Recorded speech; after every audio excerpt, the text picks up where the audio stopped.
400장 찬송하십시다. 400장.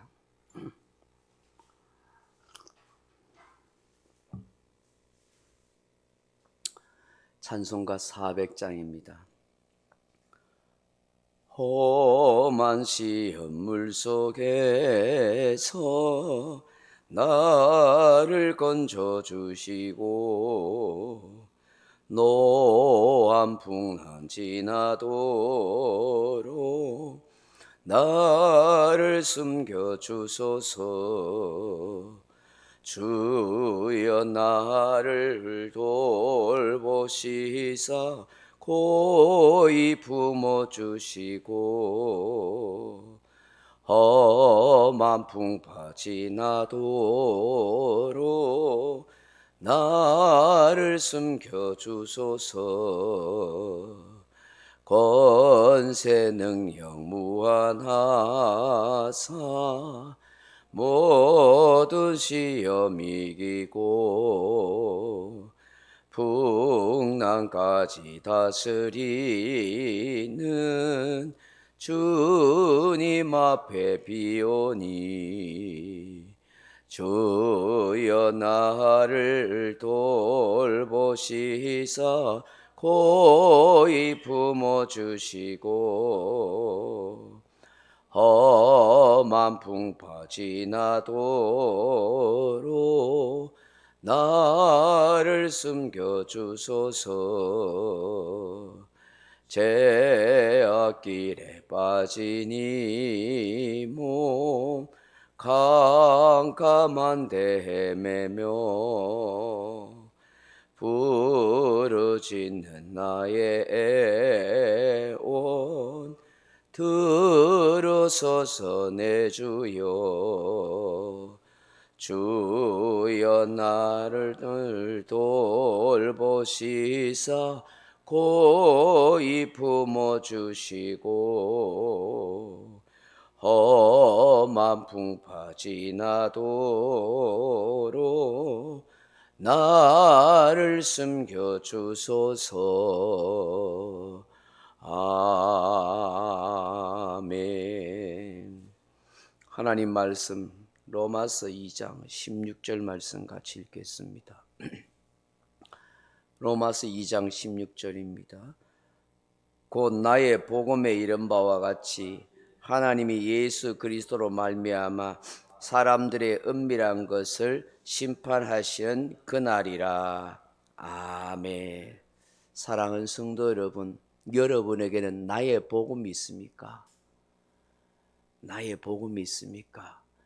누군가가 여러분에게 복음이 뭐냐고, 당신이 가진 복음이 뭐냐고 말하면 나의 복음이 이것입니다 라고 그렇게 확신 있게 자신 있게 말할 수가 있겠습니까? 복음이라는 말은 유앙겔리온이라는 말입니다. 기쁜 소식이라는 뜻입니다. 이 복음이 기쁜 소식인 것입니다. 우리 그리스도인에게서 복음, 기쁜 소식은 그 누군가에게 말해줘야 할 나의 복음은 세 가지입니다. 첫째로 하나님의 아들 예수 그리스도가 우리를 이 땅에 구원하러 오셨다 하는 것이 복음이고 기쁜 소식입니다. 둘째로는 예수 그리스도께서 죽음에서 부활하셨다 하는 것이 우리에게 복음이요 기쁜 소식입니다. 예수님이 부활의 첫 열매가 되심으로 우리도 더 이상 사망에 묶여 있지 않고 부활한다 하는 소망을 가진다는 것이죠. 셋째는 무엇입니까?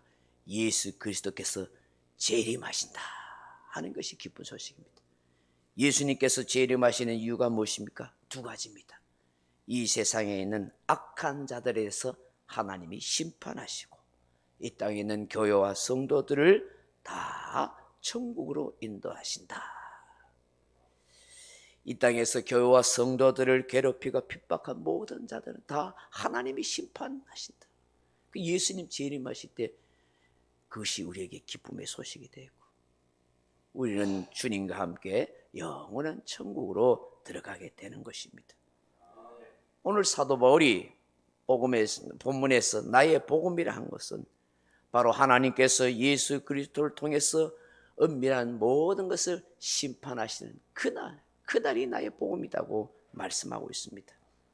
다시 말하면 율법 있는 유대인이나 율법 없는 이방인이나 다 같이 마지막 날에 주님 오셔서 심판을 맞이하게 될 것이다. 마태복음 25장에서 예수님께서 양과 염소의 비유를 통해서 말씀하였듯이 양은 오른편에 염소는 왼편에 다 갈라지게 된다. 인자가 자기 영광으로 모든 천사와 함께 올 때에 자기 영광의 보좌에 앉아서 그렇게 심판하게 될 거라 말씀하고 있습니다. 사랑하는 성도 여러분, 오늘 본문에서 우리가 무엇을 생각해야 합니까? 그 첫째로는 인간은 누구나 은밀한 죄가 있다 하는 것입니다. 시편 90편 8절에 주께서 우리의 죄악을 주의 앞에 놓으시며 우리의 은밀한 죄를 주의 얼굴빛 가운데 두셨사오니라고 말합니다. 이 세상에 죄를 전혀 짓지 않은 사람은 아무도 없다고 성경은 말씀합니다. 누구나 죄를 범하기 때문에 하나님의 영광에 이르지 못한다고 말씀합니다. 그렇기 때문에 우리는 예수 그리스도의 십자가의 은혜가 필요한 것입니다. 남에게 밝히고 싶지 않은 죄, 아무도 모를 것이라고 생각한 범죄가 의외로 양심을 찌르고 죄책감을 느끼게 하는 법입니다. 그래서 잠을 설치게 되고 소화불량이 되고 여러 가지 아픔과 갈등을 가져오게 됩니다. 이러한 죄에 대한 속담으로, 동양 속담으로 하늘이 알고 당신이 알고 내가 알고 있다 하는 말이 있습니다. 잠언 12장 14절에는 하나님은 모든 행위와 은밀한 일을 선악간에 심판하시리라고 말씀합니다. 그러므로 인간은 이 은밀한 죄를 하나님께 고하고 용서를 구해야 합니다. 하나님의 심판대 앞에 서기 전에 죄사함을 받아야 합니다. 아무리 죄가 크고 무거워도 하나님께서 용서하지 못할 그런 죄는 없는 것입니다. 두 번째 우리가 생각하게 되는 것은 하나님께서는 은밀한 죄의 재판관이 되신다 하는 사실입니다. 하나님은 의로우신 재판관입니다. 하나님의 인자하심을 멸시하는 자들이 직면해야 할 숙명적인 사실이 하나님의 의로움이 그대로 심판으로 나타난다는 사실입니다. 이 심판에서는 은밀한 죄까지 조금도 숨김없이 드러나게 됩니다. 하나님이 없는 것처럼 사는 자들, 하나님의 계명을 회피하는 자들, 하나님의 구원과 사랑을 거부하는 자들은 다 하나님의 의로운 심판만을 받게 되는 것입니다. 마치 사람에게 죽음이 보편적이고 확실한 것처럼 인간의 모든 죄는 그리스도의 심판대 앞에 다 나타나게 됩니다.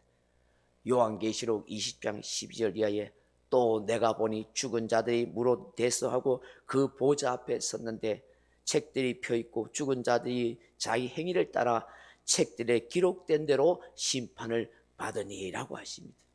이 심판에서는 죽은 자나 산 자나 어느 누구도 자기 행위를 조금도 숨길 수 없습니다. 세상에서는 비밀이 유지될 수 있지만 하나님의 심판대 앞에는 일체의 비밀이 다 드러나게 되어 있는 것입니다.